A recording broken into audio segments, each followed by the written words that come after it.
Let's kick off our show with the man in charge of it all, president of Naperville Little League Baseball, Mike Llewellyn. Mike, you played in the league. Your son played in the league. I believe your daughter also played in the league. My daughter did too. So you are through and through Naperville Little League Baseball, aren't you? I am, yes, I am. So what has been your experience? What has kept you coming back to this organization? It's the fun of the game and the community atmosphere. Getting to play with the kids that you go to school with, getting to, as a parent, hang out with the parents in your neighborhood, playing against your buddy, playing with your buddy. It's a great community, and we have a ton of kids that play and just a ton of fun. It seems like the numbers are going to be backing that up this year since you guys had record enrollment in the league. What does that say to you? It says we're doing something right. This year we did have record enrollment for our spring program, which is great. We have almost all the kids coming back. Our great managers keep coming back, volunteering, and the program keeps growing. Now, last year was challenging for everybody, and it was a really prolonged period of time.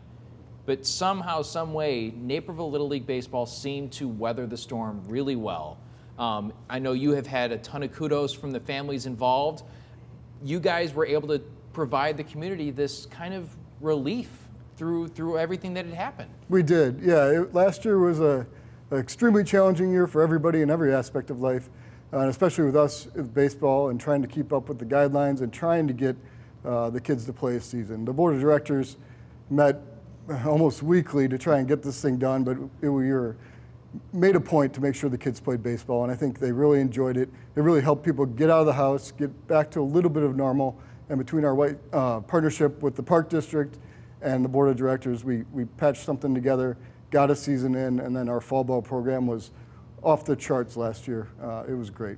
Nobody would have faulted you if you just said, let's go back to the script, the same old script this year, but no. You guys decided to expand your offerings, and now you offer baseball 1 through 8. You have a new juniors division. We do. We have a new juniors division this year for our 13 and 14-year-olds. Previously, we ended at 12, and we thought, we got a lot of people asking, where do I go next? And we thought, well, you just stay here.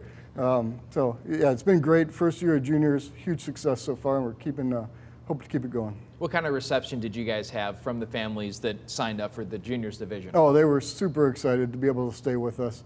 A lot of these kids played Little League since they were 7, and when they get to 12, they're getting a little teary-eyed about giving up on the league. So they give them 2 more years until they get to high school, and then they can go on and play high school ball. And next year you're going to expand on it. Maybe not expand, but at least more clearly define that division. Right? Yeah, we did. So this year was kind of our test run. We had one league where we played everybody. Next year we're going to expand to more of like our younger program, where we'll have a junior A for just the kids that want to play, and then a drafted division with tryouts for juniors AA to kind of give you 2 different options to play in. Now you guys obviously have had a ton of work to do in the past 2 years. But I know that none of that would have been possible without the sponsors and the community. Yeah. And like you said, the board of directors, the Park District. How does that all come together? How does, we see the finished product on the field, but I know there's a lot of stuff going on behind the scenes. Yes, there's a lot of stuff going on. Probably end of December, right after the holidays, the board does the most of their work. Our partnership with the Chicago White Sox really comes together. Start ordering uniforms, start making schedules, getting registration done. Our operations manager, Lisle and Aurora, does a ton of work, and this thing doesn't run without her. But yeah, really up to the season is all the hard work, and then once it's play ball, it's just coasting and having fun after that. Speaking of playing ball, championship day. How excited are you to see the product of this entire year? I can't wait. This is going to be amazing. It's always a great day in Little League. We get everybody together at Nike. Everybody's playing for the championship with their buddies. The kids that didn't make the championship game are there. The parents are coming out watching. It's a great spectacle and just a real great kind of crown on the end of the season.